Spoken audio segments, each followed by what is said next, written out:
Picture a battlefield in 1704. Tens of thousands of men arrayed in rigid lines, shoulder to shoulder, their bright uniforms making them visible for miles. Cavalry massing on the flanks, their horses stamping nervously, riders checking their pistols and sabres. Artillery batteries unlimbered, gunners sweating as they maneuvered their massive bronze cannons into position, calculating angles and distances. Drummers beating steady rhythms, officers on horseback riding along the lines, shouting encouragement, threats, orders that will be ignored the moment the smoke grows thick. And in the center of all this controlled chaos, a commander, perhaps the Duke of Marlborough, perhaps Prince Eugene, perhaps Frederick the Great decades later.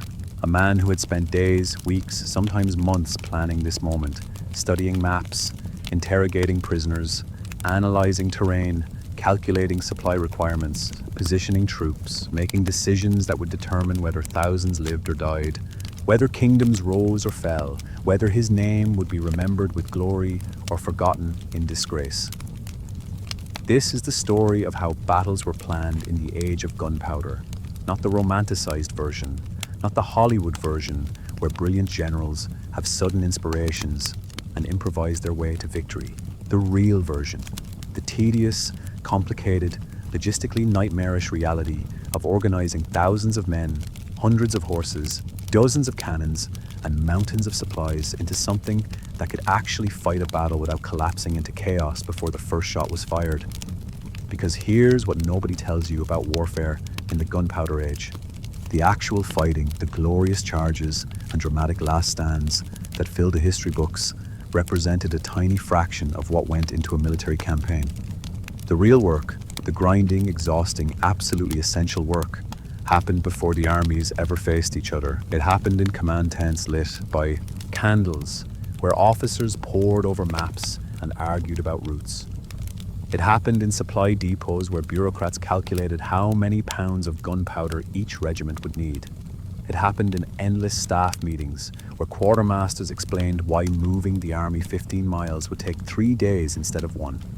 It happened in the minds of commanders who lay awake at night, worrying about whether their intelligence was accurate, whether their subordinates would execute their orders, whether the enemy had anticipated their moves, whether the weather would cooperate, whether supplies would arrive on time, whether their carefully constructed plan would survive contact with reality.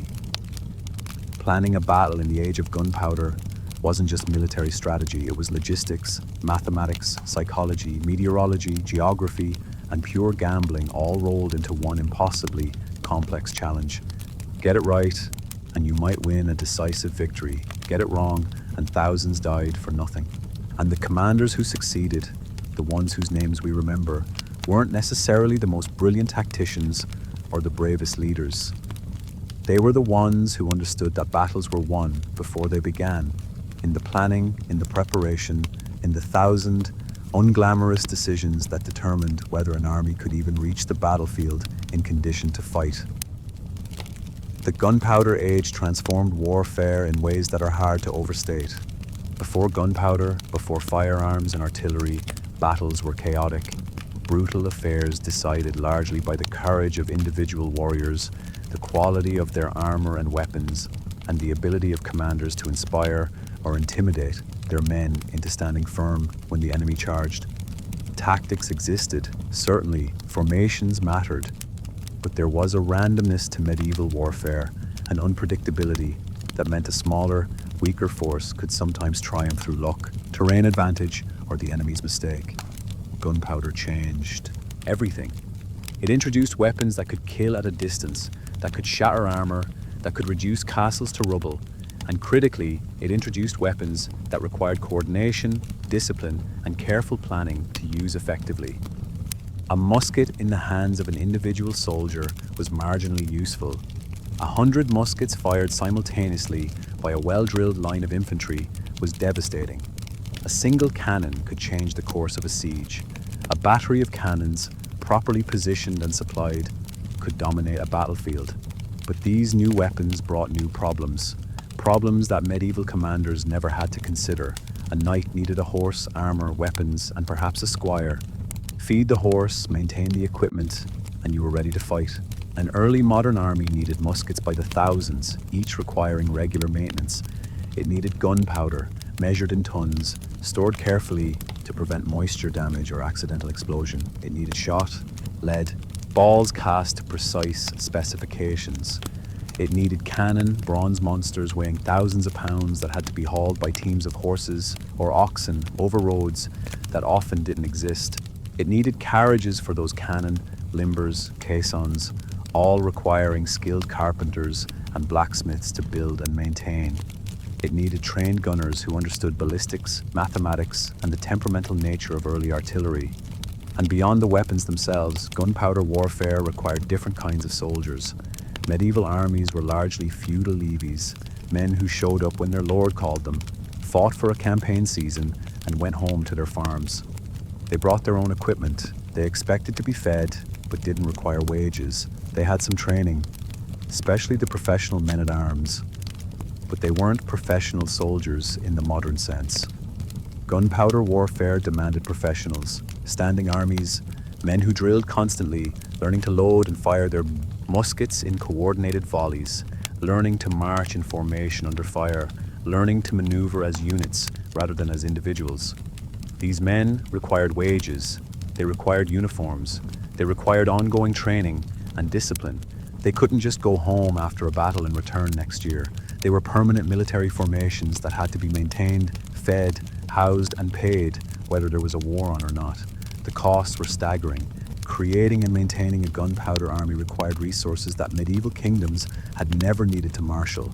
It required taxation systems capable of extracting money from populations. It required administrative bureaucracies to manage the logistics. It required manufacturing capacity to produce weapons and equipment. It required a whole infrastructure of armories, powder mills, foundries, wagon works, and supply depots. And this infrastructure meant that warfare became, in a very real sense, an extension of state capacity. The kingdoms and empires that could organize, fund, and supply large professional armies won wars. Those that couldn't were conquered or forced into subservience. Gunpowder warfare accelerated the centralization of state power, the growth of bureaucracy, and the development of modern government. You can't have a gunpowder army without a state capable of supporting it. For commanders, this transformation meant that planning a battle became infinitely more complex. You couldn't simply gather your knights, march to meet the enemy, and fight. You had to consider supply chains that stretched for hundreds of miles. You had to calculate ammunition requirements weeks in advance. You had to coordinate the movement of different types of troops, infantry, cavalry, artillery, each moving at different speeds and requiring different logistics. You had to ensure your men were paid, because unpaid soldiers deserted or mutinied. You had to maintain discipline through a campaign that might last months, keeping men who were bored, tired, scared, and far from home from breaking down or running away. The battlefield itself changed. Medieval battles were often decided quickly, sometimes in hours. Gunpowder battles could last all day, armies blasting at each other from hundreds of yards away, neither side able to break the other's formations until ammunition ran low, casualties mounted, or one commander finally committed his reserves at the right moment. The noise was overwhelming, deafening explosions from cannons, the crackling roar of massed musket volleys, screams of wounded men and horses. The smoke was so thick that visibility dropped to yards. Commanders couldn't see what was happening. They couldn't communicate effectively with their subordinates once the fighting started. They had to trust that their men would execute the plan, follow their training, hold their positions. This meant that planning became everything. The decisions made before the battle, the positioning of troops, the assignment of objectives, the contingency plans for various enemy actions determined outcomes more than anything that happened during the fighting itself. A poorly planned battle was a disaster waiting to happen, and no amount of courage or improvisation could save it. And so commanders became obsessive planners. They studied military theory, reading ancient texts by Caesar and Vegetius, reading more recent treatises by Machiavelli and Maurice of Nassau. They learned from experience, their own and others. They developed methodologies, systematic approaches to analyzing terrain, estimating enemy strength, calculating supply requirements. They surrounded themselves with staff officers, specialists in different aspects of military operations who could help manage the overwhelming complexity. But even with all this planning, with all this preparation, battles remained chaotic, unpredictable, and terrifying. The plan was essential, but it was also fragile, vulnerable to unexpected enemy movements, to terrain that looked different in person than on maps, to subordinates who misunderstood orders or froze under fire, to pure chance, to weather, to 1,000 variables that no amount of planning could control.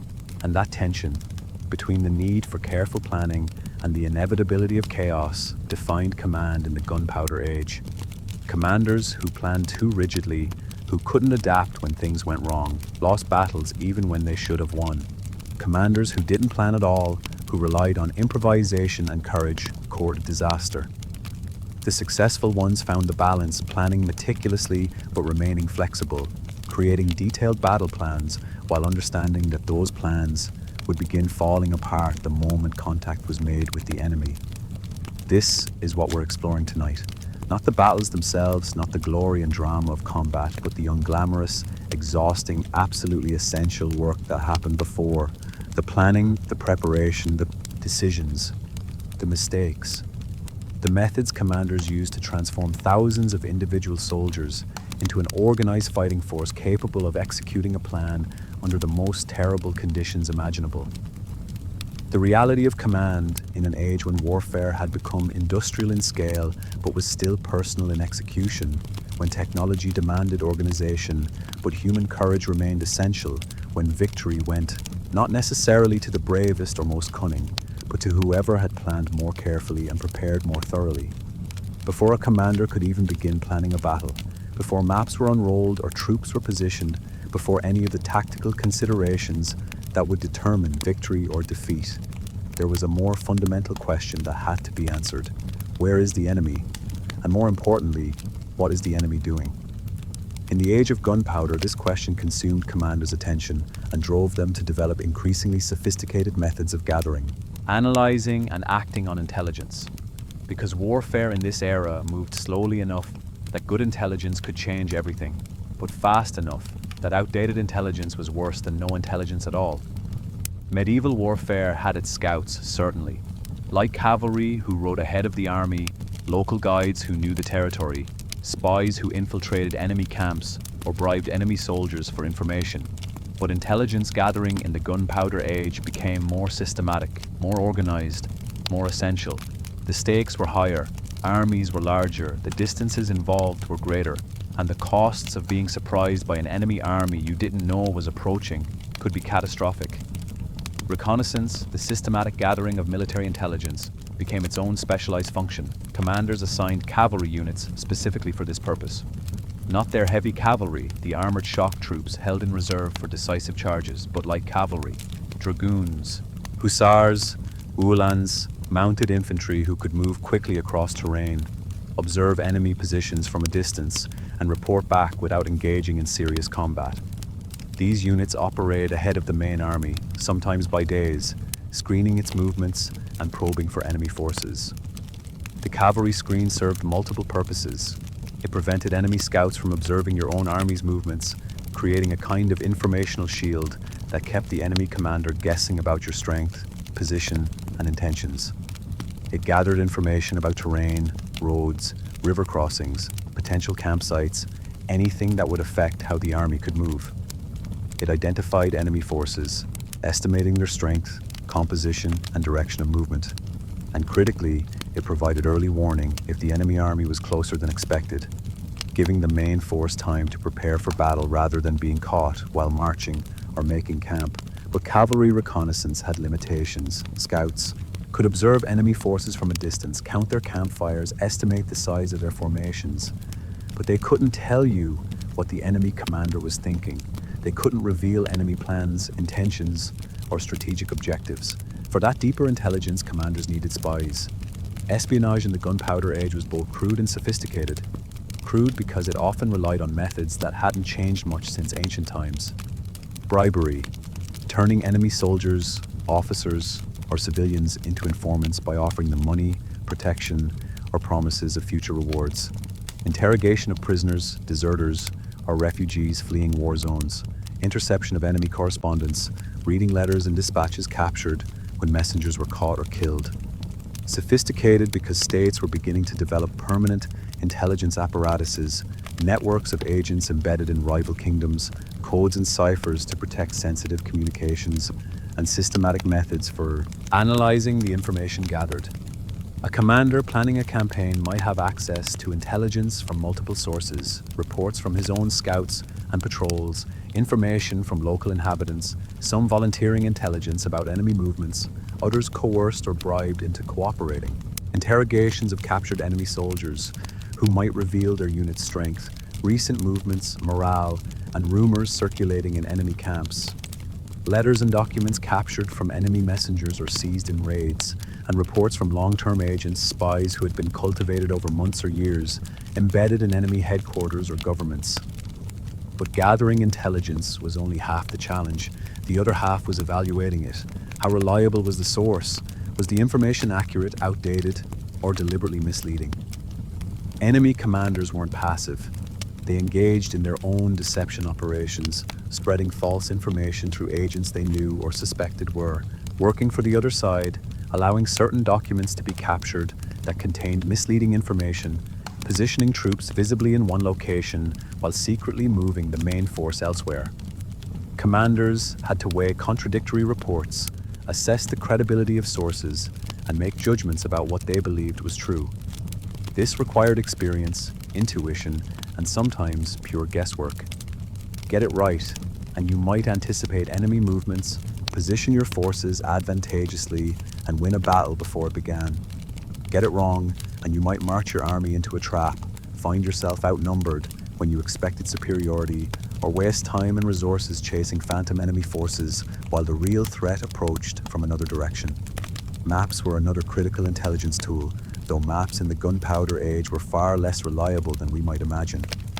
Accurate surveying and cartography were still developing sciences. Many regions had never been properly mapped.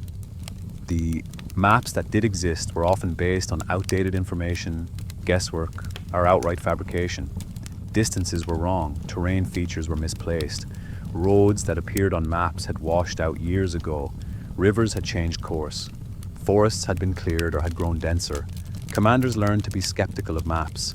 They supplemented them with local guides, interrogations of inhabitants, personal reconnaissance when possible.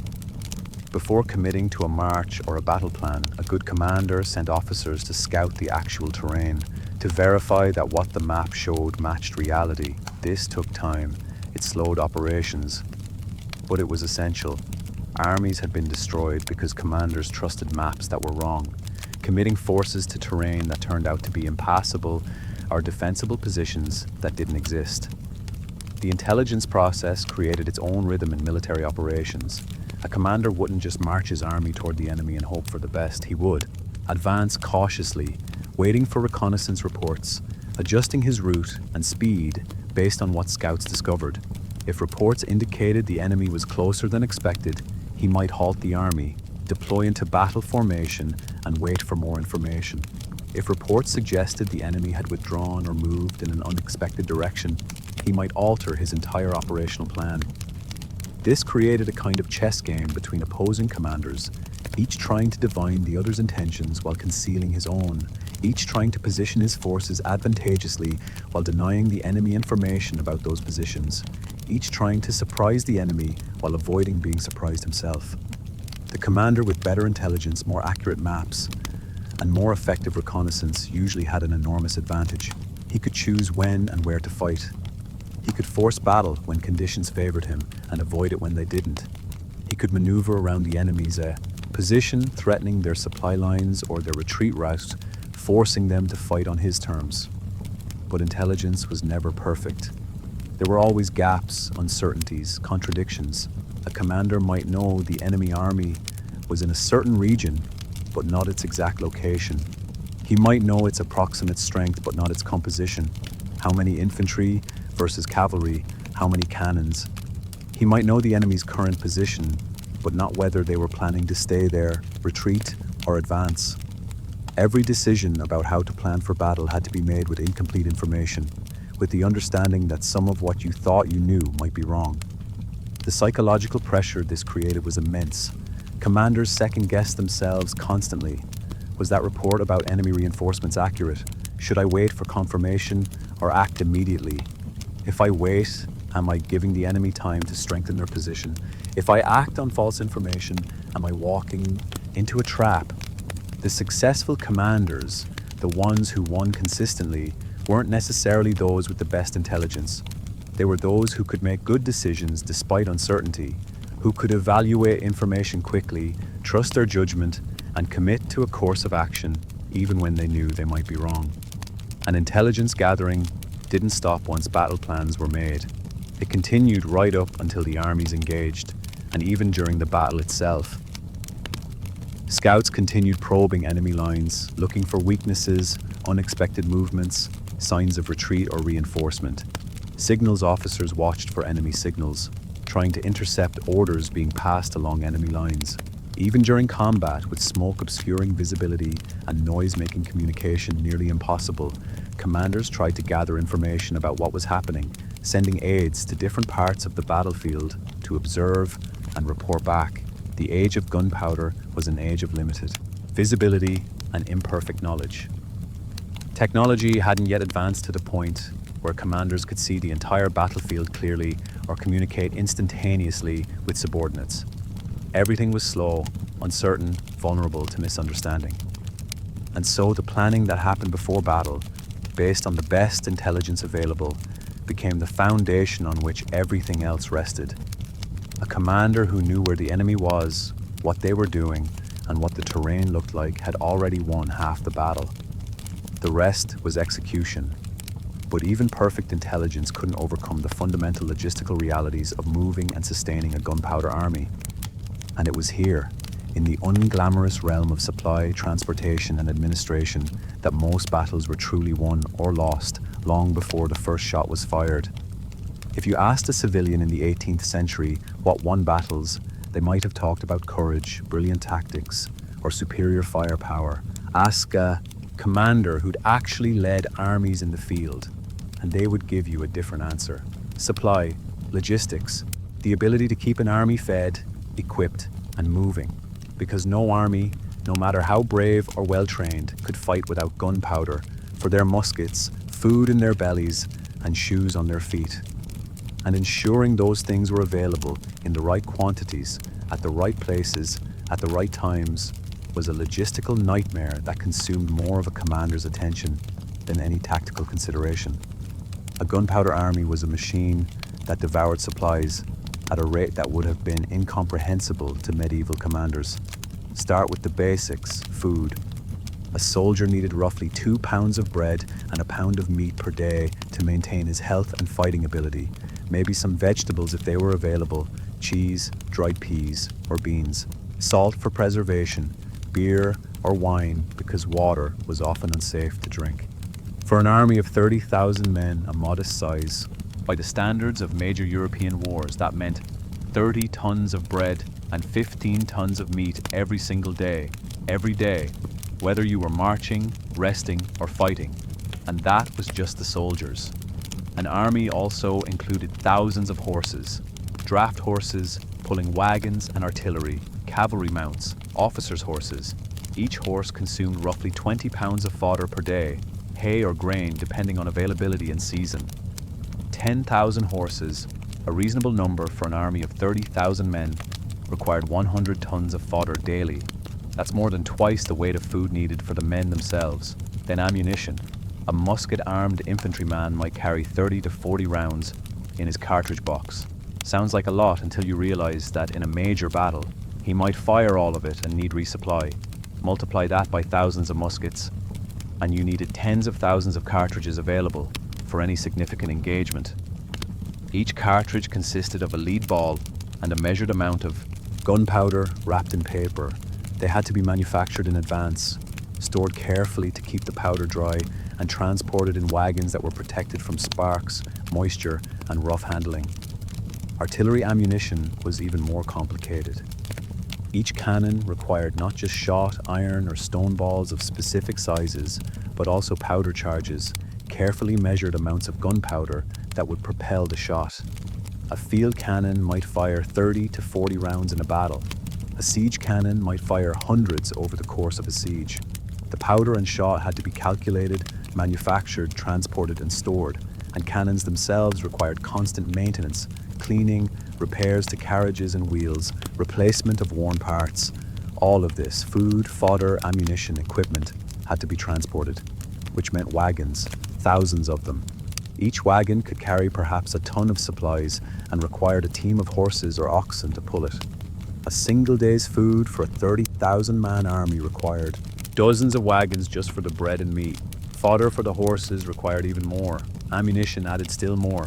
Medical supplies, tools, spare parts, officers' baggage, all of it accumulated until the baggage trains stretched for miles behind the marching army. And the baggage train moved slowly. Oxen walked at perhaps 2 miles per hour on good roads. Horses moved faster but tired quickly when hauling heavy loads. Bad weather turned roads into rivers of mud that bogged down wagons, broke axles, and exhausted animals. Rough terrain, hills, forests, rivers, slowed progress to a crawl. An army might march 15 miles in a day under good conditions. The baggage train might cover half that distance, meaning the army had to halt and wait or press on and risk being separated from its supplies. Commanders obsessed over logistics in ways that never made it into the dramatic histories. They calculated how many wagons they needed for a campaign. They planned routes based not on the shortest distance, but on the availability of roads, the location of river crossings, the presence of towns where supplies might be purchased or requisitioned. They maintained detailed inventories of what supplies were available, what was being consumed, and what would be needed in the coming days and weeks. Supply depots became strategic assets as important as fortresses. These were fortified towns or purpose-built installations where supplies were accumulated, guarded, and distributed to armies in the field. A commander planning a campaign had to ensure his army could reach friendly supply depots regularly, or else arrange for supplies to be brought forward from depots to wherever the army was operating. Lose access to your supply depots, either because the enemy captured them or because you advanced too far and your supply lines were cut and your army was in mortal danger. This vulnerability shaped strategy in profound ways. Commanders couldn't simply march wherever they wanted. They had to march where they could be supplied. This meant following rivers, which could be used to transport bulk supplies on barges. It meant staying near roads that wagons could use. It meant remaining close enough to friendly territory that supplies could be brought forward without excessive delay. Deep penetrations into enemy territory were incredibly risky, not because of battles, but because of supply lines stretching for hundreds of miles, vulnerable to raids, requiring ever more troops to guard them. Some commanders dealt with logistics by living off the land, essentially plundering the regions they marched through. This worked in rich agricultural areas during harvest season. The army would seize crops from farms, livestock from villages, and redistribute them to the soldiers. This was fast, didn't require maintaining supply lines, and terrorized the enemy population. But it had severe limitations. It devastated the regions you passed through, creating swaths of famine and destruction. It only worked in areas that had supplies to take. In poor regions or during winter, when little food was available, foraging failed, and it created discipline problems. Soldiers who were allowed to plunder often got out of control, committing atrocities, alienating populations that might have been neutral or friendly, and sometimes getting drunk or distracted enough that they couldn't fight effectively. Other commanders relied on organized supply systems, magazines as they were called, stockpiles of supplies, positioned in advance along routes the army would follow. This was more reliable but slower and more expensive. It required accurate planning months in advance. It required transport capacity to move supplies from depots to forward positions. And it created strategic vulnerabilities. Enemy forces could raid your magazines, destroying supplies and forcing your army to retreat or halt operations. The best commanders used a combination. They established supply depots for bulk supplies, especially gunpowder and ammunition, which couldn't be foraged. They supplemented these with controlled foraging, allowing soldiers to requisition food and fodder from local populations under strict supervision. They calculated carefully how long their supplies would last and planned their movements to ensure they could replenish before running out. But even the best planning couldn't eliminate uncertainty. Supplies spoiled, bread molded, meat rotted, gunpowder got wet and became useless. Horses died, reducing transport capacity. Wagons broke down. Weather delayed shipments, corruption meant supplies were stolen or sold on the black market rather than reaching the soldiers who needed them. And combat, the actual fighting, could disrupt everything. A lost battle might mean losing your baggage train to the enemy. A tactical victory might leave you too far from your supply lines to exploit it. Every decision about whether to advance, retreat, or stand and fight had to account for logistics. How many days of supplies do we have? Can we resupply here? If we advance, can we bring supplies forward quickly enough? If we retreat, can we save the baggage train, or do we have to abandon it? For soldiers, the impact of logistics was visceral and immediate. When supplies were plentiful, when bread was distributed regularly, and ammunition was available, morale was high. Men could endure hardship, danger, terrible conditions, as long as they weren't hungry. But when supplies failed, when rations were cut or delayed, when men went hungry while seeing officers well fed, morale collapsed. Hungry soldiers deserted, they mutinied, they refused to fight. No amount of discipline or punishment could make starving men effective soldiers. Disease hit armies that were poorly supplied even harder than those that were well fed. Malnutrition weakened immune systems. Men living on half rations or eating spoiled food developed dysentery, scurvy, typhus. Medical care in the gunpowder age was primitive, more likely to kill you than cure you. But adequate food, clean water when possible, and basic hygiene could prevent many of the diseases that decimated armies. Logistics wasn't just about enabling combat, it was about keeping the army alive. All of this meant that planning a battle started not with tactics, but with calculations. Can we feed the army if we fight here? Do we have enough ammunition for a sustained engagement? If we advance toward the enemy, can we maintain our supply lines? If the battle lasts longer than expected, can we resupply during or after the fighting? These weren't glamorous questions. They didn't make for inspiring speeches or dramatic histories, but they determined whether a battle was even possible, never mind whether it could be won. And the answers to these questions were never simple. They required detailed knowledge of routes, distances, transport capacities, consumption rates, and a dozen other variables. They required coordinating with quartermasters, wagon masters, depot commanders, local officials. They required making hard choices about priorities. Do we bring more ammunition and less food, gambling we can forage? Do we slow our advance to allow the baggage train to keep up, giving the enemy more time to prepare? Do we strip the surrounding countryside bare to feed the army, knowing it will create hatred and future resistance? The commanders who succeeded weren't necessarily military geniuses in the traditional sense. Many were competent administrators, men who understood logistics, who could manage the complex bureaucracy of supply, who made sure their soldiers had what they needed when they needed it. An army with mediocre tactics but excellent logistics could defeat an army with brilliant tactics but poor logistics. Because brilliance meant nothing if your men were starving, your muskets lacked powder, or your cannons had no shot. This is what made planning battles in the Gunpowder Age so different from earlier eras. Courage and tactical skill still mattered, absolutely. But they were secondary to organization, calculation, and the unglamorous work of ensuring thousands of men and animals could be moved, fed, and supplied over distances and timescales that medieval commanders never had to contemplate. The battle plan, the tactical dispositions and maneuvers came later. First came the logistics, first came the math, first came the grinding administrative work that made everything else possible. Once a commander knew where the enemy was, understood the terrain, and had secured his logistics, he could finally turn his attention to the actual planning of battle. And this planning, this transformation of strategic objectives into tactical execution, was where command became both art and science. It required understanding how gunpowder weapons worked, how different troop types functioned, how terrain affected movement and combat. It required anticipating enemy actions, planning for multiple contingencies, and creating orders that subordinates could understand and execute under the stress of combat. And it required making decisions that would determine who lived and who died, often with incomplete information and limited time.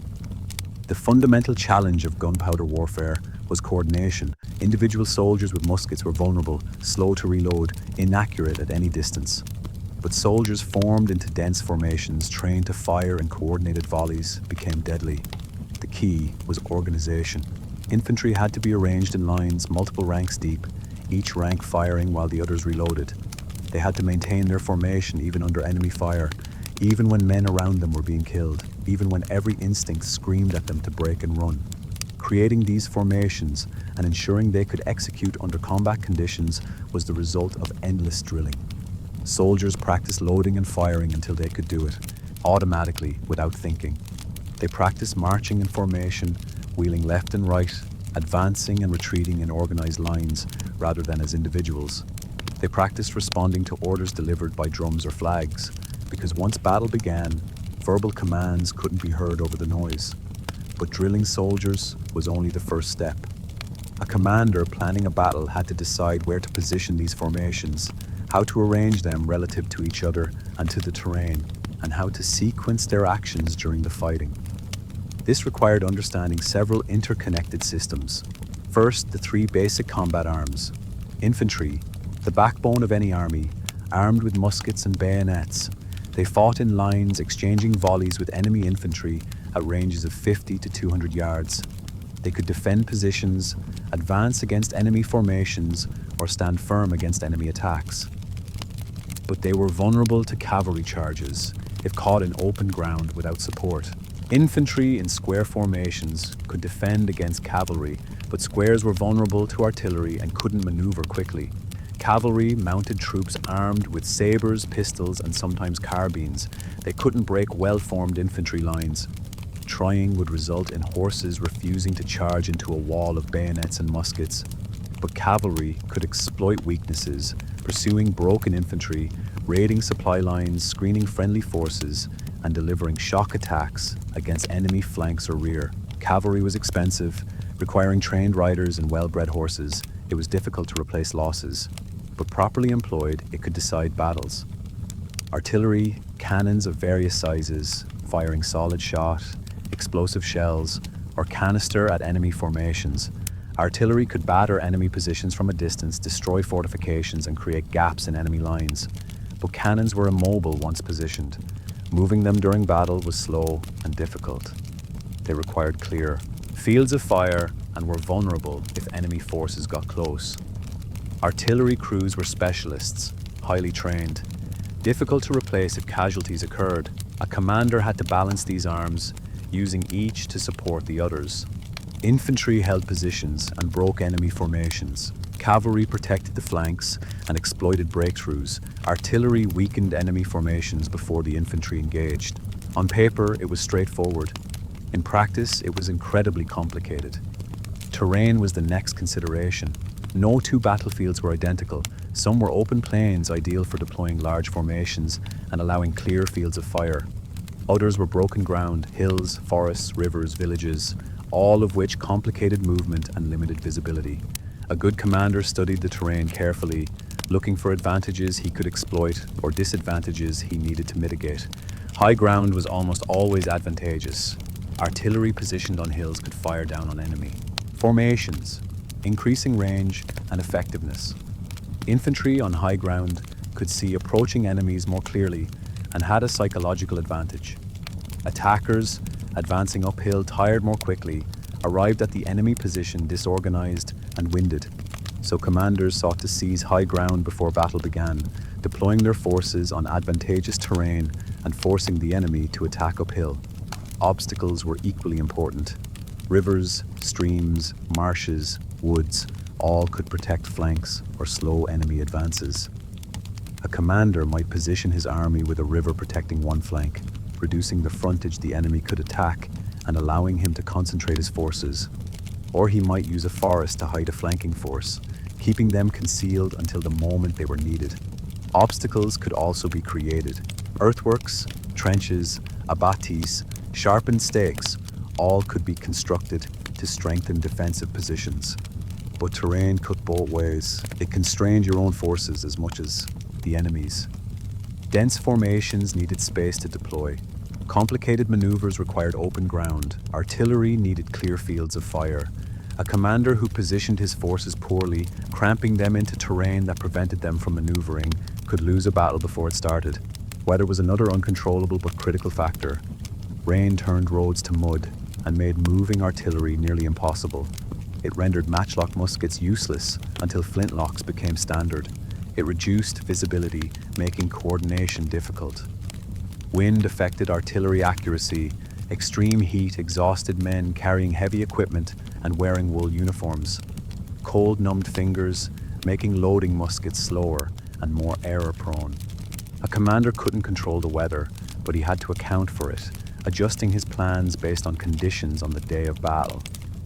The enemy's expected actions were perhaps the most difficult element to predict and plan for. A commander couldn't just design a perfect deployment based on terrain and his own forces. He had to anticipate what the enemy would do and create plans that would work regardless of enemy actions, or that could be adapted if the enemy did something unexpected. This often involved creating a main battle plan and several contingencies. If the enemy attacks our left flank, we respond this way. If they attempt to outflank our right, we do this. If they hold their position and refuse to attack, we have this alternative. Some commanders kept reserves, formations held back from the initial deployment to respond to unexpected enemy moves. Others committed all forces immediately, gambling that overwhelming pressure would break the enemy before complications arose. Communication during battle was primitive. Flags, drums, trumpet calls, riders carrying messages. All were slow, easily disrupted by combat, and limited in the complexity of orders they could convey. Once fighting began, the army often fractured into semi-independent units, executing their portions of the plan with minimal guidance from the commander. This meant orders had to be simple, clear, and understood by subordinates before battle began. Complicated maneuvers that required precise timing across multiple units were risky, vulnerable to misunderstanding or failure if one unit couldn't execute its part. Some commanders briefed their subordinates extensively, explaining not just what they were supposed to do, but why, what the overall plan was, what they should do if things went wrong. Others kept their plans secret, fearing leaks or wanting to maintain centralized control. Both approaches had advantages and risks. Informed subordinates could adapt if conditions changed. But they might also question orders or attempt their own initiatives that disrupted the overall plan. The physical act of planning often involved maps, though as mentioned earlier, these were imperfect. A commander would study the battlefield, either through personal reconnaissance or reports from officers who'd scouted it. He'd mark positions for different units, calculate fields of fire for artillery, identify routes for potential cavalry charges or infantry advances. He'd consider timing. How long would it take formations to march from their starting positions to where they needed to be? Could artillery be moved and repositioned during the battle if needed? He'd also consider morale and the psychological aspects of combat. Fresh troops fought better than exhausted ones. Troops defending their homeland fought with different motivation than mercenaries fighting for pay. Troops who believed in their commander, who trusted him and had confidence in his plans, fought harder and held their positions longer. A commander's reputation, his past victories or defeats, affected his army's morale and the enemy's expectations. Some commanders used deception, creating false impressions of their strength, positions, or intentions. They might light extra campfires to make their army appear larger. They might position troops visibly in one location while secretly concentrating forces elsewhere. They might deliberately allow false information to reach enemy scouts. Deception could create opportunities, but it also risked confusing their own forces or failing if the enemy saw through it. The pre-battle briefing, where the commander explained the plan to his officers, was critical. This happened the night before battle or the morning of, depending on circumstances. The commander outlined the deployment, the objectives for each unit, the signals and commands that would be used. Officers asked questions, clarified their orders, and returned to their units to brief their own subordinates. Then came deployment, the physical movement of the army from marching formation into battle formation. This could take hours and was one of the most vulnerable moments. An army caught deploying by an attacking enemy could be destroyed before it formed properly. So deployment often began at dawn or the night before, giving time to complete it before the enemy could interfere. Units marched to their assigned positions. Artillery was unlimbered and positioned. Cavalry moved to the flanks, and the army transformed from a marching column into a battle line. And throughout all of this, the commander watched, adjusted, worried. Had he positioned his forces correctly? Were there weaknesses in his deployment that the enemy might exploit? Had he adequately prepared for the contingencies he could imagine? What about the ones he couldn't imagine? There were no do-overs in battle, no pause button. Once fighting started, events moved with terrible momentum, and the commander's ability to influence them diminished rapidly. This was the paradox of command in the Gunpowder Age. Commanders spent days or weeks planning battles, considering every detail, calculating every variable. But once the fighting began, once the smoke rose and the noise drowned out all communication, their carefully crafted plans began collapsing into chaos. The battle plan was essential. It gave structure, created coordination, ensured everyone understood their roles. But it was also fragile, vulnerable to the 1,000 unexpected events that occurred the moment two armies collided. And the commanders who succeeded weren't those with the most brilliant plans. They were those whose plans were simple enough to survive contact with reality, whose subordinates understood them well enough to execute without constant guidance, and who had prepared enough contingencies that when things went wrong, as they always did, the army could adapt without complete collapse. But let's be specific about what these battle plans actually looked like, how they were structured, what they were trying to achieve, because the planning process wasn't abstract military theory. It was concrete, detailed, and rooted in the brutal realities of how gunpowder weapons actually functioned on 18th century battlefields. A typical battle plan for a large engagement began with the deployment. The army would be arranged into three basic divisions. The center, usually the largest and strongest, consisted of multiple infantry brigades or regiments formed in lines, typically 2 or 3 ranks deep. These formations might stretch for a mile or more, depending on the army's size.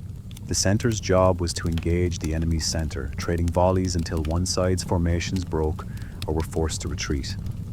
The flanks, left and right, were usually protected by cavalry. Heavy cavalry, cuirassiers, or similar shock troops might be held in reserve behind the flanks, ready to charge if an opportunity appeared. Light cavalry screened further out, watching for enemy flanking movements and protecting the army's baggage train from raids. Infantry might also be positioned on the flanks, especially if the terrain made cavalry operations difficult.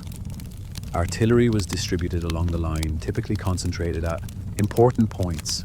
Batteries might be positioned on high ground in the center to sweep the battlefield with fire.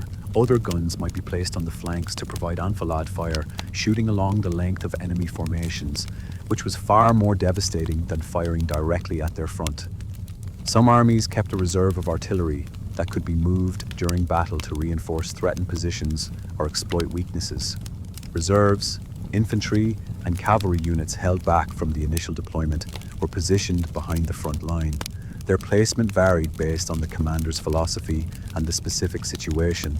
Some commanders kept reserves directly behind the center, ready to move to either flank as needed. Others split reserves between the flanks. Still others kept minimal reserves, preferring to commit maximum strength to the initial deployment and overwhelm the enemy with immediate pressure. The plan would specify not just where units were positioned, but what they were expected to do. The center might be ordered to hold its position and trade volleys with the enemy center, refusing to advance until ordered. The right flank cavalry might be tasked with engaging enemy cavalry and, if possible, routing them, and then wheeling to attack the enemy infantry's flank or rear. The left flank might be ordered to refuse engagement, pulling back slightly to create an angled line that made enemy flanking more difficult. Artillery might be ordered to focus fire on specific enemy formations, targeting enemy artillery first to win the counter-battery duel, then shifting to enemy infantry once enemy guns were silenced. Or they might be tasked with creating gaps in enemy formations, battering specific units with concentrated fire to weaken them before friendly infantry attacked. The plan would also include contingencies and decision points. If the enemy attacks our right flank in force, the reserve cavalry will move to support. If our center begins to buckle under enemy pressure, the reserve infantry will advance to reinforce it. If the enemy's left flank appears weak, we will commit our cavalry reserve to attack it. These weren't detailed tactical instructions, they were guidelines. broad strokes that gave subordinates direction while allowing them flexibility to respond to conditions on the ground. Timing was often built into the plan, though it was impossible to be precise. The battle might begin with an artillery duel, guns on both sides firing at each other and at enemy formations, attempting to weaken them before the infantry advanced. This phase might last an hour or more, depending on ammunition supplies and effectiveness.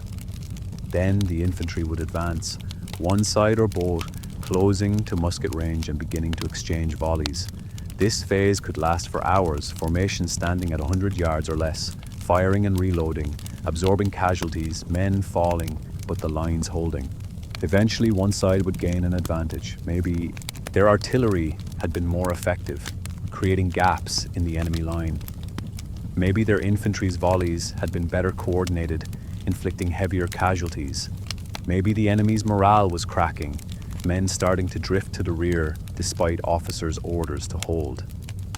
When the commander saw this advantage, he would commit his reserves, infantry advancing to exploit weaknesses, cavalry charging to break wavering formations, or the advantage might go the other way. If the enemy was winning the firefight, if friendly formations were taking unsustainable casualties, the commander might order a fighting retreat, pulling back to better positions, using reserves to cover the withdrawal, trying to break contact before the army was routed.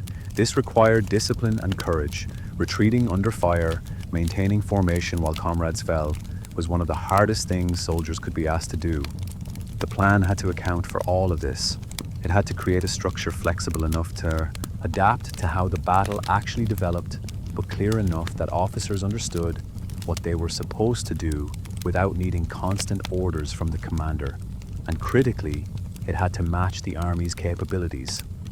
A plan that required perfect coordination between units that had never trained together would fail. A plan that demanded aggressive offensive action from demoralized troops would collapse. A plan that depended on terrain features that didn't exist or roads that had washed out would result in confusion and disaster. Some commanders favored defensive plans, choosing strong positions, deploying their forces to maximize defensive advantages, and forcing the enemy to attack. Defending was generally easier than attacking in gunpowder warfare. Defenders had time to position artillery carefully, create earthworks if time permitted, and arrange their formations to cover all approaches. Attackers had to cross open ground under fire, arrive at the enemy position disordered and winded, and assault prepared positions while the defenders fired volleys into their ranks. But defensive plans had limitations. They ceded initiative to the enemy. If the enemy refused to attack, if they chose to maneuver around your position or settle into their own defensive posture, a stalemate resulted. Defensive plans also depended on the enemy doing what you expected. If they found a weak point in your position or attacked from an unexpected direction, your carefully prepared defenses might be useless. Other commanders favored offensive plans, advancing to attack the enemy even from less favorable positions. Offensive plans gave you initiative. You could choose when and where to attack, concentrating force against enemy weak points, forcing the enemy to react to your moves rather than dictating the terms of engagement. But offensives were costly, risked heavy casualties, and could fail spectacularly if the enemy's defenses were stronger than expected or if your attack became disorganized during the advance. The most sophisticated plans combined elements of both, some units holding defensive positions while others maneuvered offensively, or beginning defensively and transitioning to offense once the enemy committed to an attack and created vulnerabilities. These combined arms approaches required better coordination, clearer communication, and more experienced officers capable of adapting as the situation developed. There were also special situations that required unique planning considerations. Fighting in woods or broken terrain, where formations couldn't deploy properly and visibility was limited. Fighting in winter, when snow and ice affected movement and cold numbed soldiers' hands. Crossing rivers under enemy fire, one of the most dangerous operations. Besieging fortifications, which required completely different tactics, focused on artillery bombardment, sapping trenches closer to the walls, and eventual assault. Fighting in cities, where buildings provided cover but also created choke points and deadly ambush opportunities. Each situation demanded its own planning approach, its own considerations, about how forces would be deployed and employed. Commanders who had experience with diverse combat environments, who had fought in different terrains and seasons and conditions, had enormous advantages over those whose experience was limited to a narrow range of situations. And underlying all of this was mathematics. Cold, unromantic calculations about casualties, ammunition expenditure, time and distance. A commander might calculate that his infantry could sustain perhaps 20% casualties before morale broke and units began to rout. He'd calculate how long his artillery ammunition would last at current rates of fire. He'd estimate how long it would take for infantry to cross the ground between their position and the enemy, and how many casualties they'd take during that advance.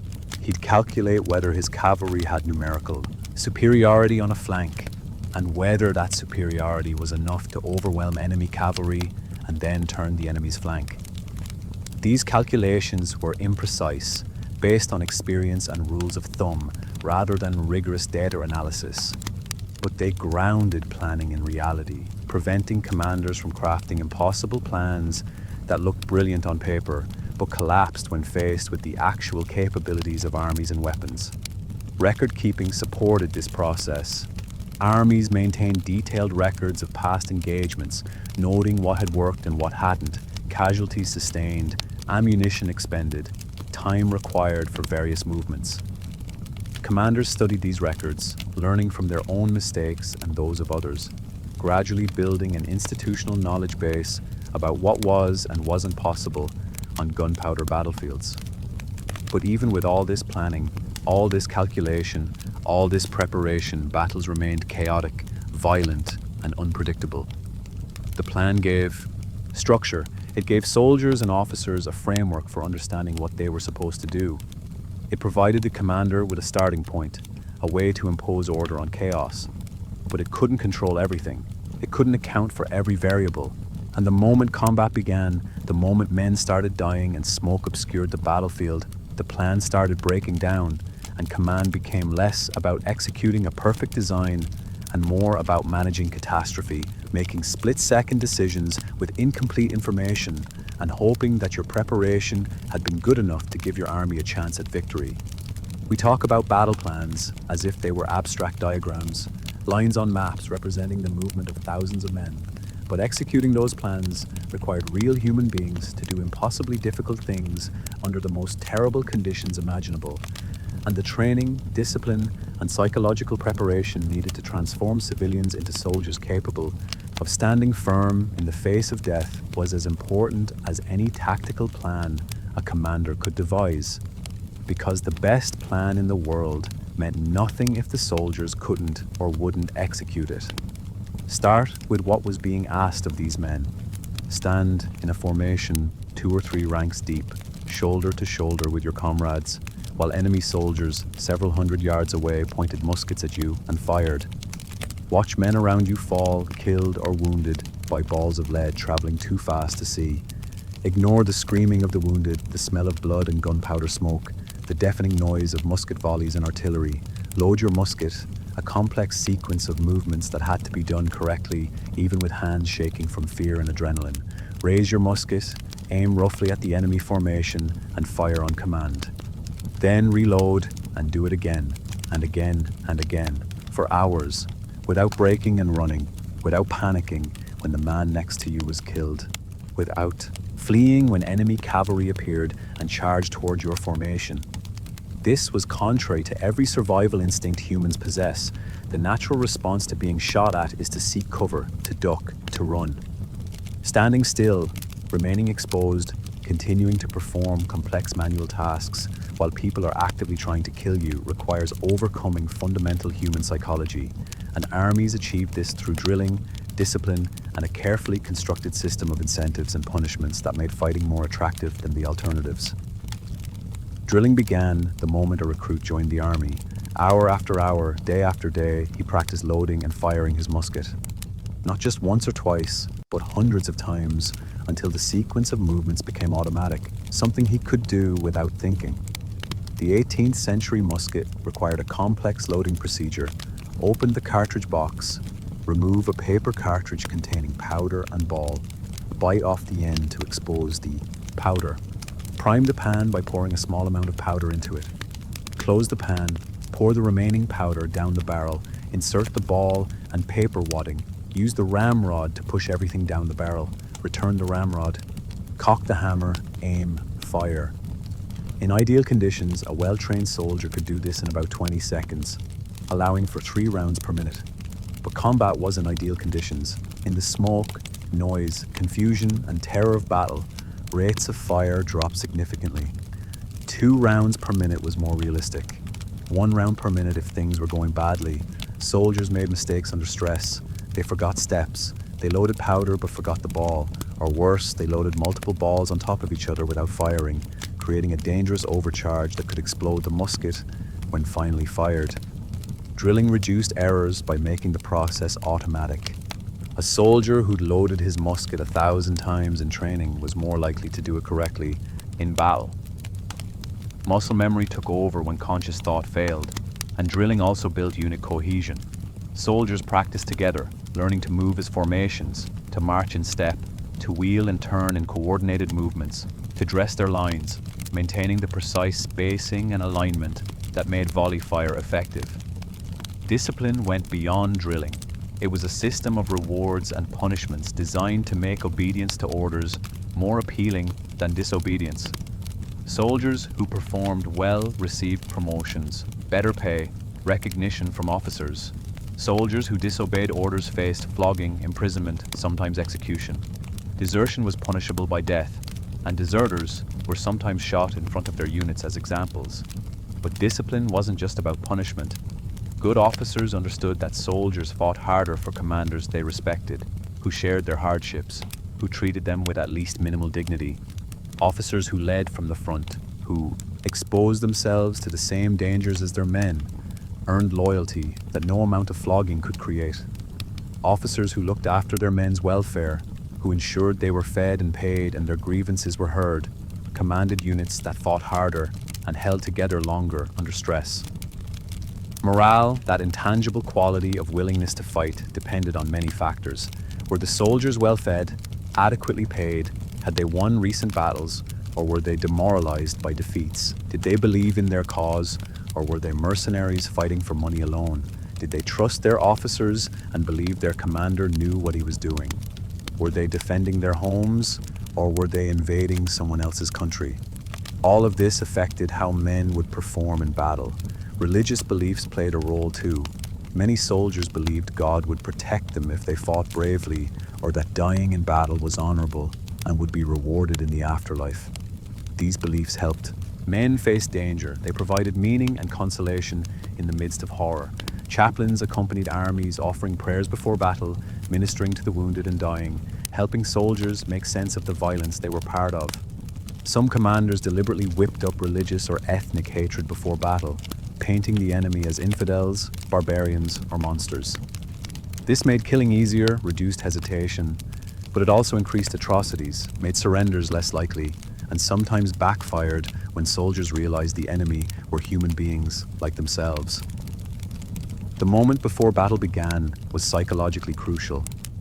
This was when fear was strongest, when men had time to think about what was about to happen, to imagine their own deaths. Some soldiers vomited from fear, some prayed, some joked with comrades, false bravado covering terror. Some went quiet, withdrawn into themselves. Officers moved among the ranks, offering encouragement, telling men they would win, that the enemy was weak, that glory and plunder awaited. Some commanders gave speeches, though in an army of 30,000 men, only those closest could hear. The speech was often more for the officers and NCOs, who would then pass the message to their men. The content was predictable: appeals to courage, duty, honor, reminders of why they were fighting, promises of victory and rewards, threats of punishment for cowardice. And then the drums began, the signal to advance, or the signal to prepare to receive an attack. And suddenly, there was no more time for fear. Action replaced anticipation. Men focused on their immediate tasks, on keeping formation, on watching for enemy movements, on loading and firing when ordered. The first volley was often ragged. Some men fired early, unable to wait for the order. Others hesitated, found excuses to delay. But as the battle continued, As the initial shock wore off and soldiers fell into the rhythm of loading and firing, things became almost routine. There was so much to do, so many immediate tasks demanding attention that there wasn't time to think about danger. The soldier focused on loading his musket correctly, on maintaining his position in the formation, on watching his front for enemy soldiers. Officers and NCOs played critical roles during the fighting. They walked behind the formations, watching for gaps, pushing men back into line if they tried to drift to the rear. They shouted encouragement, insults, threats. They reported to higher officers about their unit's status, casualties, ammunition levels. They watched for orders signaled by flags or drums, interpreted them, and passed them to the soldiers. And they died. Officer casualties were often higher than those of common soldiers because officers were more visible, standing tall, sometimes on horseback, wearing distinctive uniforms. Enemy soldiers targeted them deliberately, knowing that killing officers disrupted command and control. A unit that lost its officers often fell apart, men unsure what to do, looking around for leadership that was no longer there. When formations broke, when men finally reached the limits of their endurance and began to run, it often happened suddenly. One moment the line was holding, men still firing, still in formation. Then something shifted. Maybe a particularly devastating volley killed too many men at once. Maybe the enemy's cavalry appeared suddenly on the flank. Maybe a rumor spread that the army was being outflanked, or that the commander was dead. And men started to move backward, slowly at first, still facing the enemy, then faster, then running, throwing down muskets, discarding equipment, thinking only of escape. Once a formation routed, it was nearly impossible to rally. Men, in full flight, couldn't hear orders, didn't respond to threats or pleas from officers. They just ran, driven by panic that was as contagious as it was unstoppable. This was when cavalry became deadly. Routing infantry were helpless. Against cavalry charges, horsemen rode them down, cutting them down from behind, turning retreat into massacre. Casualties during pursuit often exceeded casualties during the actual fighting. Preventing this collapse was the entire purpose of training and discipline. Well-drilled units could sustain heavier casualties before breaking. Units with experienced officers held together longer. Units fighting for causes they believed in or defending their homes showed more resilience. But every unit had a breaking point. The question was whether the battle would be decided before that point was reached. Some armies were better than others at maintaining discipline and morale. Professional standing armies with years of training generally performed better than hastily assembled militia. National armies fighting to defend their country sometimes fought with determination that mercenary armies couldn't match. But wealth, resources, and organization also mattered. An army that was well-fed, well-paid, and well-equipped fought harder than one that was starving and ragged, regardless of patriotism. Commanders understood all of this. They knew their plans depended on soldiers executing orders under conditions that tested every limit of human endurance. They knew that the best tactical scheme would fail if the soldiers couldn't or wouldn't do what was required. And so they spent enormous effort on training, on maintaining discipline, on sustaining morale. Because battles weren't won by clever plans alone. They were won by soldiers who stood firm when every instinct screamed at them to run, who loaded and fired even as men around them died, who trusted that their officers knew what they were doing and that their sacrifices meant something. And when victory came, when the enemy's formations finally broke and fled, when the pursuit began and it became clear that the battle was won, the soldiers who had endured the terror and emerged alive felt something powerful, relief. Certainly that they had survived, but also pride. They had done what was asked of them. They had stood firm. They had proven their courage. For that moment at least, the horror receded and victory felt glorious. But the planning, the preparation, the training that had made victory possible, that never felt glorious. It was work, tedious, exhausting, essential work. And it happened before anyone ever heard a shot fired. We've talked about terrain, logistics, formations, and training. But there's another element of battle planning that deserves attention because it represented one of the most dramatic technological shifts in warfare. Artillery, the big guns, the cannons, that dominated battlefields and sieges, that could shatter stone walls and tear holes in formations, that were expensive, difficult to move, and required specialized knowledge to employ effectively. Planning how to use artillery wasn't just about positioning guns, it was about understanding ballistics, managing limited ammunition, coordinating with infantry and cavalry, and making decisions about which targets to prioritize when you couldn't shoot at everything. Artillery in the Gunpowder Age came in many varieties. Field artillery, lighter cannons designed to accompany armies on campaign. These were typically bronze guns mounted on wheeled carriages, light enough that teams of horses could pull them at the army's marching pace. Field guns fired solid shot, iron balls that could smash through formations or batter field fortifications. They had ranges of several hundred yards to over a mile, depending on the gun's size and the quality of the powder. Siege artillery, massive guns designed to batter down fortress walls. These were too heavy to move easily. They were transported by oxen when necessary, but often they were positioned at the siege site and remained there throughout the operation. Siege guns fired much heavier shot, often 24-pound or even 32-pound iron balls with the weight referring to the projectile. These guns could break stone walls with repeated fire, but they required enormous amounts of gunpowder and were slow to load and fire. Howitzers, cannons designed to lob explosive shells in high arcs. These were particularly useful against targets behind cover or in trenches, since the shells fell from above rather than coming in on a flat trajectory. Explosive shells were hollow iron spheres filled with gunpowder and fitted with fuses. When they exploded, they created deadly shrapnel that could kill or wound everyone nearby. But shells were expensive, difficult to manufacture, and sometimes failed to explode, especially if the fuse was poorly made or the shell struck soft ground that absorbed the impact. Mortars, short, squat guns designed exclusively for high-angle fire.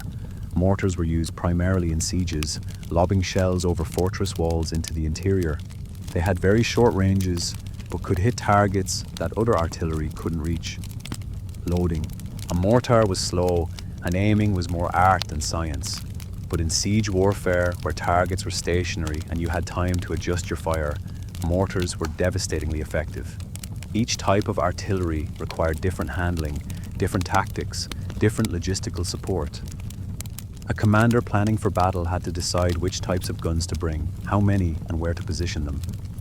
These decisions began long before the battle, during the planning phase of the entire campaign. Field artillery accompanied the army on the march. Each gun required a crew, typically 6 to 10 men depending on the gun's size. The crew included a gunner, the specialist who aimed and fired the gun, and several assistants who loaded powder and shot, swabbed the barrel to prevent premature ignition, and helped maneuver the piece. The gun itself was mounted on a two-wheeled carriage that could be hitched to a limber, a two-wheeled cart pulled by horses. Ammunition was carried in separate wagons, along with tools, spare parts, and supplies. A typical field army might have 2 to 3 guns per 1,000 soldiers, so an army of 30,000 might deploy 60 to 90 cannons. Moving this many guns required hundreds of horses, dozens of wagons, and significant logistical support.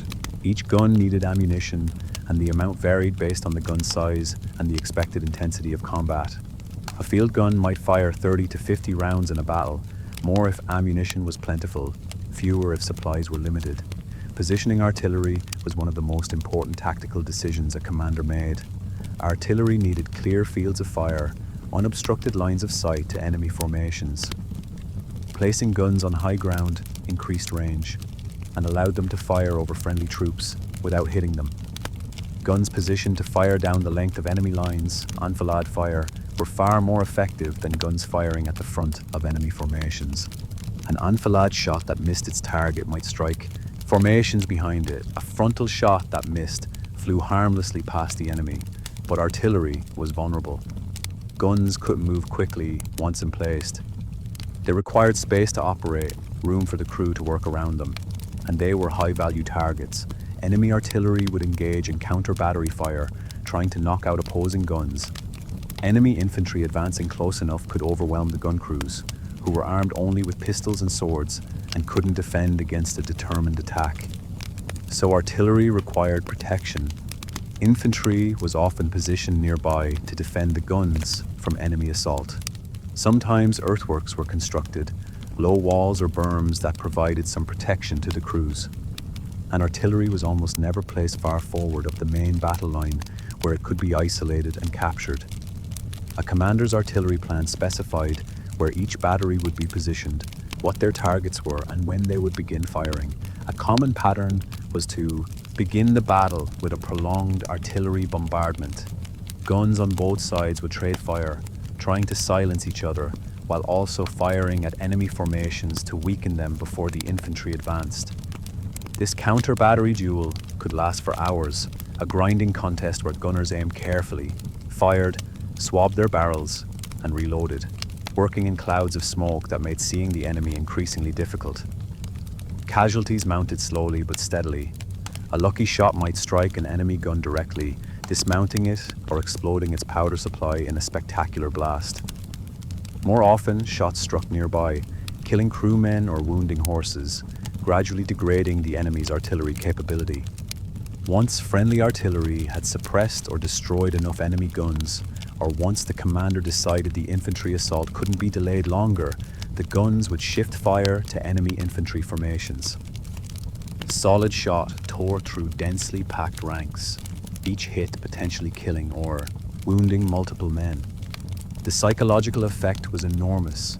Soldiers could see the shots coming, iron balls bouncing across the ground toward them, and while most could do nothing but stand and wait, hoping the ball would miss their section of the line. Canister was even deadlier at close range. This was essentially a giant shotgun load, a tin can filled with musket balls that shattered when fired, spraying projectiles across a wide area. Canister was devastating against infantry at ranges under 300 yards, cutting down entire ranks with a single shot. But it was short range, and using it required letting the enemy get close, which was risky. Artillery tactics evolved throughout the period. Early in the Gunpowder Age, cannons were positioned and left in place throughout the battle. Moving them was too difficult, too time-consuming. But as artillery carriages improved and tactics evolved, some armies developed mobile artillery tactics, moving guns during battle to respond to changing situations. This required light guns, well-trained crews, and good horses. It also required nerve, unhitching guns under fire, moving them hundreds of yards, and repositioning them while enemy fire continued.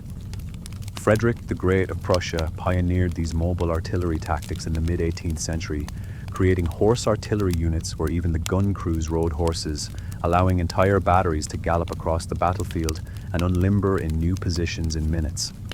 This gave commanders flexibility, the ability to concentrate fire on critical points, to shift guns to threatened flanks, to pursue broken enemy formations with artillery fire. But for most of the Gunpowder Age, artillery was less mobile. Once positioned, guns stayed put. This meant the commander had to anticipate where they'd be needed most, position them poorly, and they contributed little to the battle, position them well, and they could be decisive. Ammunition management was critical. Guns couldn't fire indefinitely. They were limited by the ammunition brought to the battlefield, and once it was expended, the guns fell silent. A commander had to balance the desire to inflict maximum damage on the enemy with the need to conserve ammunition for later stages of the battle, or for subsequent engagements. Running out of artillery ammunition mid-battle was a disaster, leaving friendly infantry without fire support and allowing enemy formations to advance without being weakened.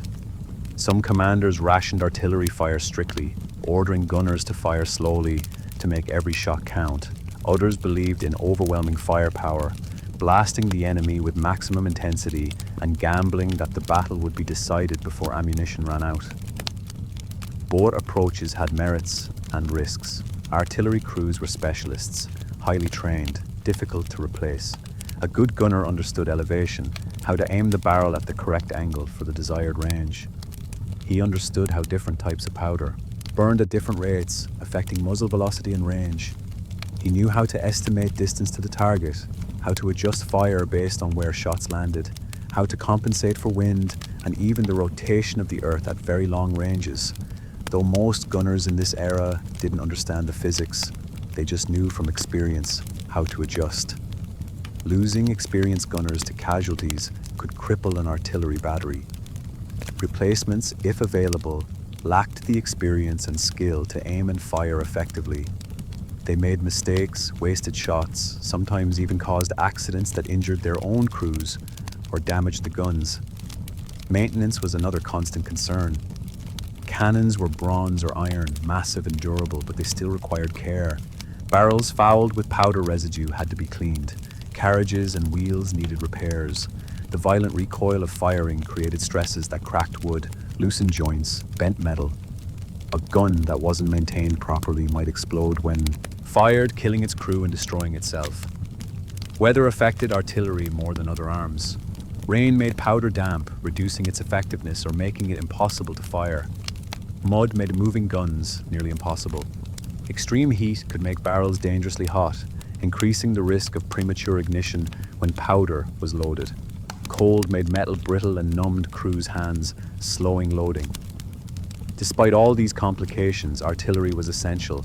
A commander who neglected his artillery, who failed to position it effectively or use it properly, was at a severe disadvantage. Artillery shaped the battlefield, weakened enemy formations before they engaged, and provided long-range firepower that infantry and cavalry couldn't match. The plan for artillery use was integrated into the overall battle plan. If the plan called for a defensive battle, artillery would be positioned to cover likely enemy approaches, sighted on high ground or behind earthworks, ready to pummel enemy formations as they advanced. If the plan called for an offensive, artillery would soften the enemy position with bombardment, then shift fire to support the infantry assault, targeting enemy formations that resisted or threatened to counterattack. Coordination between artillery and other arms was difficult but critical. Friendly infantry advancing too close to where their own artillery was firing risked being hit by their own guns. Smoke from artillery fire obscured visibility, making it difficult for infantry to see the enemy or for commanders to see what was happening. Artillery positioned poorly might block routes that cavalry needed for charges or infantry needed for maneuvers. All of this had to be planned in advance. The commander couldn't wait until the battle started to decide where to put his guns. By then, it would be too late. The guns had to be positioned during deployment, before the fighting began, based on the commander's understanding of the terrain, his assessment of the enemy's likely positions and actions, and his overall tactical plan. And like every other aspect of battle planning in the Gunpowder Age, artillery use was as much about logistics and preparation as it was about tactical brilliance. The guns had to be brought to the battlefield, supplied with ammunition, positioned correctly, manned by trained crews, and integrated into the overall plan. Do all of that successfully, and your artillery could decide the battle. Fail, and it became an expensive liability. Dead weight that consumed resources without contributing to victory. The unglamorous reality was that battles were won in the days and weeks before anyone fired a shot. They were won in supply depots where ammunition was stockpiled, in training grounds where crews practiced loading and firing, in staff meetings where officers calculated fields of fire and optimal gun positions. In the mind of the commander, who understood that artillery wasn't just about having powerful weapons, it was about using them correctly, at the right time, in the right places, as part of a coordinated plan that accounted for infantry, cavalry, terrain, enemy actions, and 1,000 other variables. So far, we've discussed planning as if it happened in isolation, as if a commander locked himself in a tent with maps and emerged with a perfect battle plan. But the reality was far more collaborative and far more chaotic. Planning involved staff officers, advisors, specialists, and subordinate commanders, all contributing their expertise and perspectives. It involved arguments, disagreements, compromises. It involved navigating the politics of military hierarchies, managing egos, dealing with subordinates who resented orders or thought they knew better. Command in the Gunpowder Age wasn't a solo performance. It was a complicated group effort where the commander had to extract useful advice from the noise while maintaining final authority over decisions. The military staff system, as we know it today, emerged during this period, though it evolved slowly and varied significantly between different armies. The basic concept was that a commander needed help managing the overwhelming complexity of planning and executing operations. So specialized officers were assigned to handle different aspects of military operations.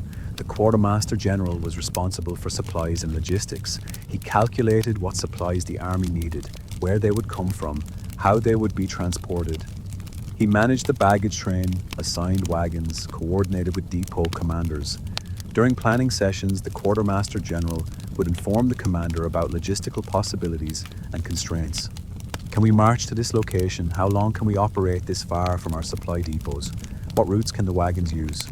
The Quartermaster General's input often determined what strategies were even feasible.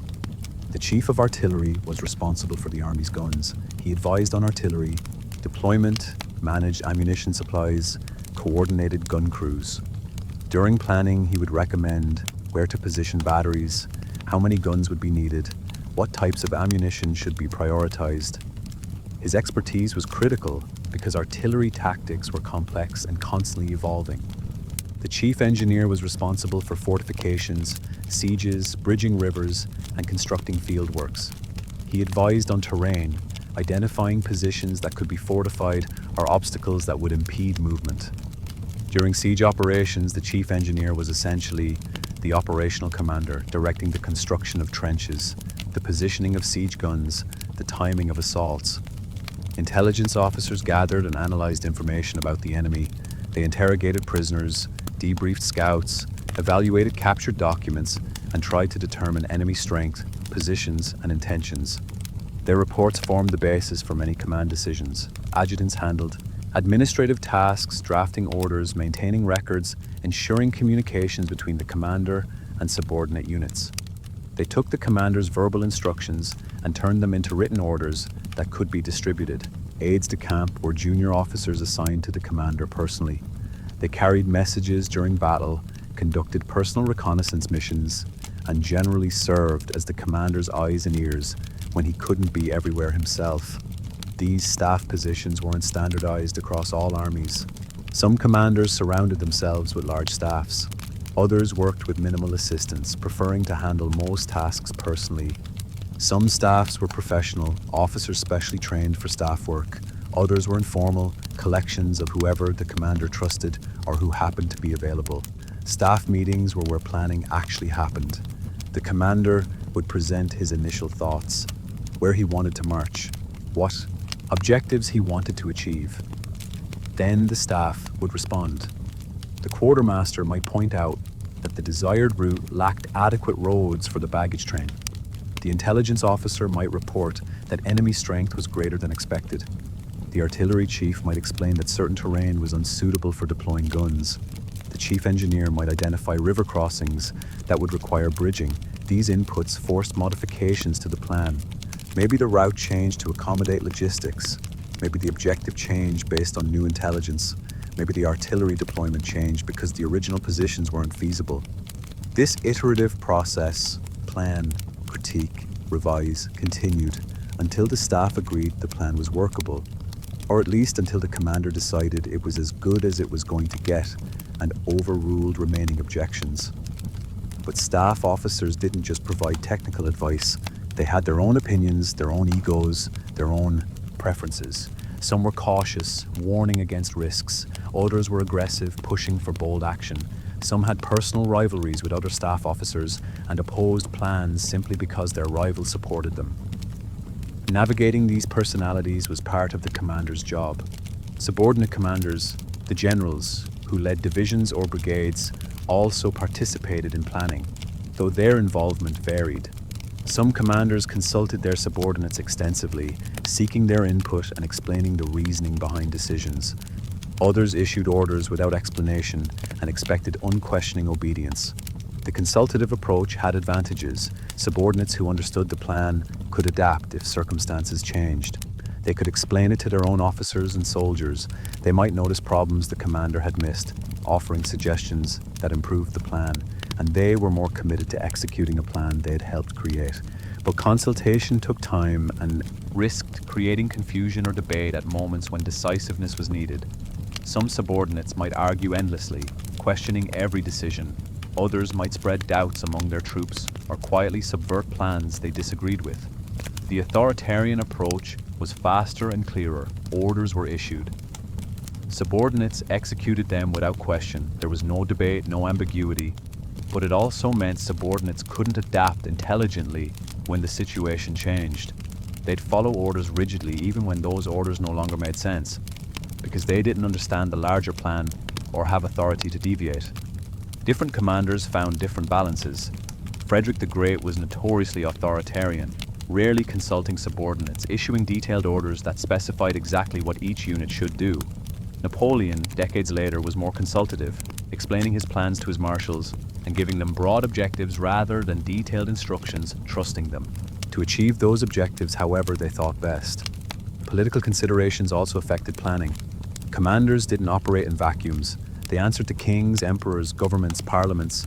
Political leaders had their own priorities, often at odds with military realities. A king might demand his army besiege a particular fortress for political reasons, even though the commander knew it was a waste of time and resources. A government might order an army to defend a certain territory, even though the commander believed retreating to better positions made more military sense.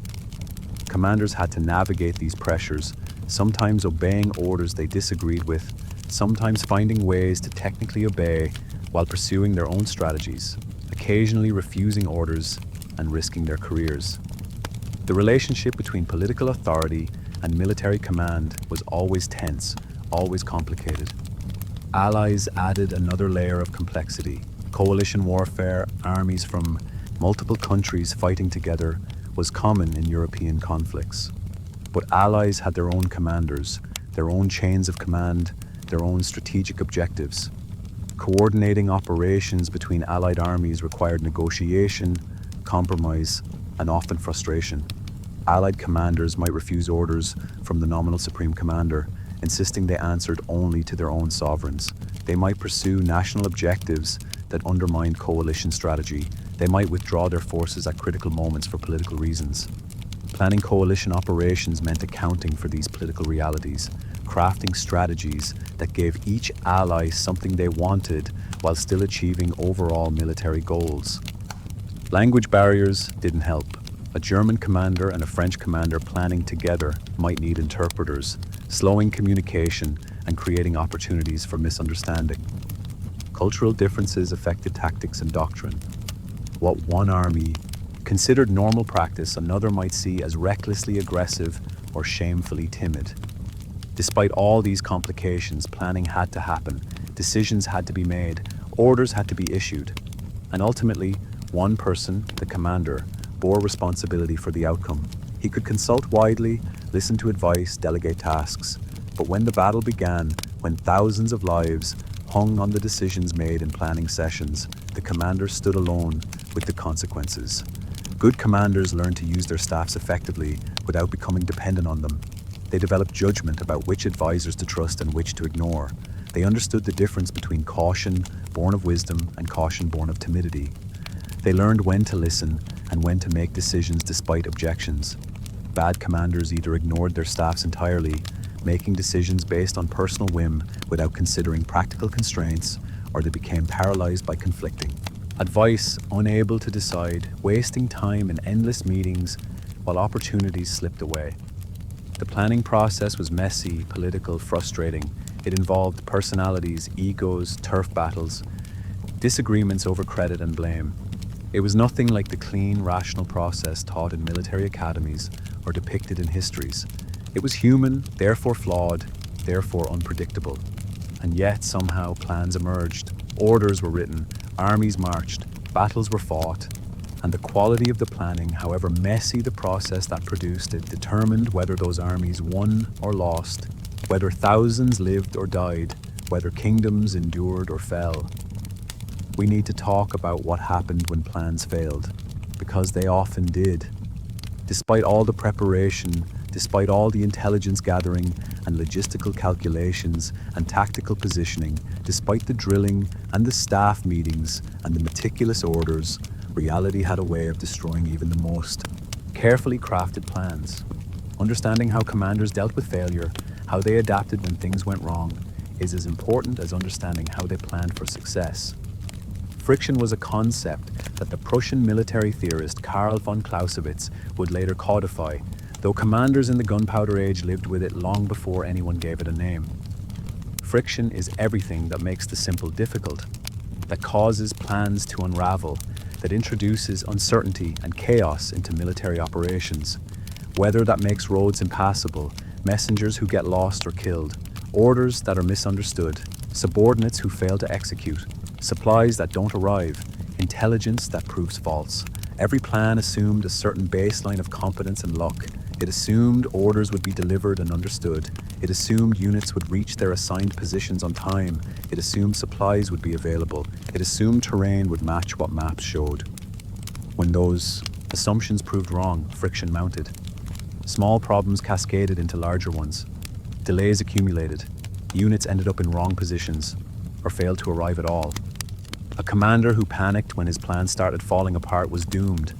The ability to adapt, to remain calm under pressure, to make quick decisions based on incomplete information, separated successful commanders from failures.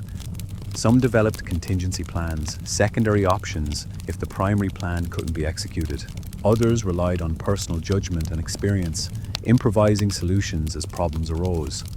Communication was often the first casualty of friction. Once battle began, commanders lost direct control over their armies. They couldn't see what was happening through the smoke. They couldn't shout orders that would be heard over the noise. Messengers rode through chaos, trying to deliver orders, sometimes getting killed or captured. Flags and drums could signal basic commands: advance, retreat, wheel left, or right, but they couldn't convey complex tactical adjustments. This meant that subordinate commanders had to make decisions on their own, interpreting situations based on limited information and doing what they thought the commander would want. Sometimes they got it right. Sometimes they made disastrous mistakes. Sometimes they froze, unable to decide, and did nothing while opportunities disappeared. The degree of initiative granted to subordinates varied by army and by commander. Some systems emphasized obedience and discouraged independent action. Subordinates were expected to follow orders precisely, never deviating even when circumstances changed. This created predictability and prevented subordinates from doing stupid things. But it also meant armies couldn't adapt quickly. If the plan became obsolete mid-battle, units continued executing it, even as it led to disaster. Other systems encouraged initiative, what later German military doctrine would call Auftragstaktik, mission type, orders. Subordinates were given objectives and allowed to achieve them however they saw fit. This required better training, higher quality officers, and trust. But it created flexibility. Units could adapt to local conditions, exploit unexpected opportunities, respond to threats without waiting for orders from headquarters. Most armies fell somewhere between these extremes, muddling through with a mixture of rigid orders and improvisation. The results varied wildly. Sometimes subordinates showed brilliant initiative, making decisions that saved the day. Sometimes they blundered, creating disasters that no amount of brilliant planning could overcome. Commanders who anticipated problems and planned for failure had better chances of success. They kept reserves, units held back from the initial deployment precisely to respond to unexpected threats or opportunities. When part of the line buckled under enemy pressure, reserves could shore it up. When enemy cavalry appeared on an undefended flank, reserves could move to block them. When an unexpected opportunity arose, a gap in enemy lines or a weakened enemy position, reserves could exploit it.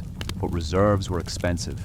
Every soldier held in reserve was a soldier not contributing to the initial battle. Commanders who kept too many reserves weakened their main battle line. Commanders who committed all their forces immediately had no options when things went wrong. The balance was difficult, and there was no universal rule. It depended on the specific situation, the quality of troops, the terrain, the enemy's capabilities. Some commanders were notorious for aggressive, all-or-nothing plans that committed everything to the initial assault. Gambling that overwhelming force would break the enemy before complications arose. Sometimes this worked brilliantly, achieving decisive victories through speed and shock.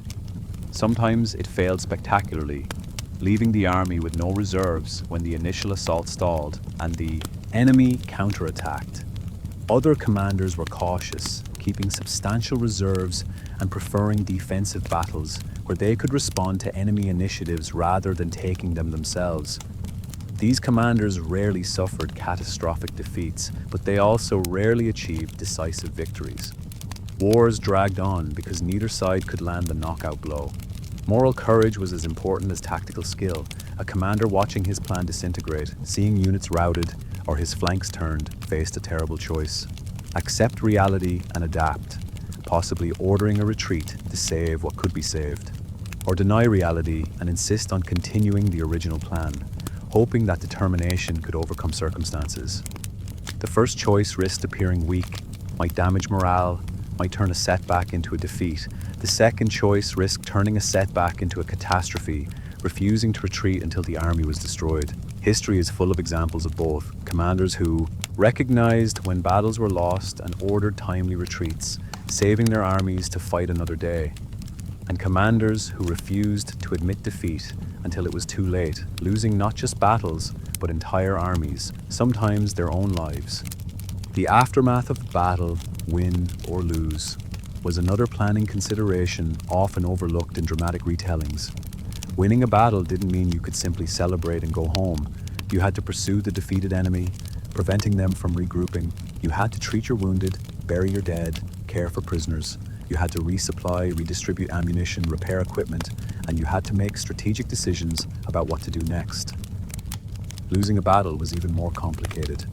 You had to organize a retreat, maintaining enough order to prevent the defeated army from disintegrating into a mob. You had to protect the baggage train from enemy pursuit. You had to rally broken units, restore discipline and morale, and you had to report the defeat to political authorities, who would be angry, looking for scapegoats, demanding to know what went wrong. Commanders who planned for these post-battle situations fared better than those who assumed victory or defeat would be clear and final. The best commanders thought several moves ahead, considering what they would do after the battle regardless of the outcome, where to fall back if defeated, where to advance if victorious, how to exploit success, how to minimize the damage from failure. This long-term thinking separated great commanders from merely competent ones. Anyone could plan a single battle. Great commanders planned campaigns, series of battles connected by strategic objectives, where each engagement was a step toward larger goals. A single defeat might be acceptable if it positioned the army better for subsequent operations. A costly victory might be worse than a tactical draw if it left the army too weakened to continue the campaign. All of this, the contingency, planning, the reserve management, the post-battle considerations, the long-term strategic thinking, was part of battle planning in the Gunpowder Age. It wasn't enough to design a clever tactical deployment.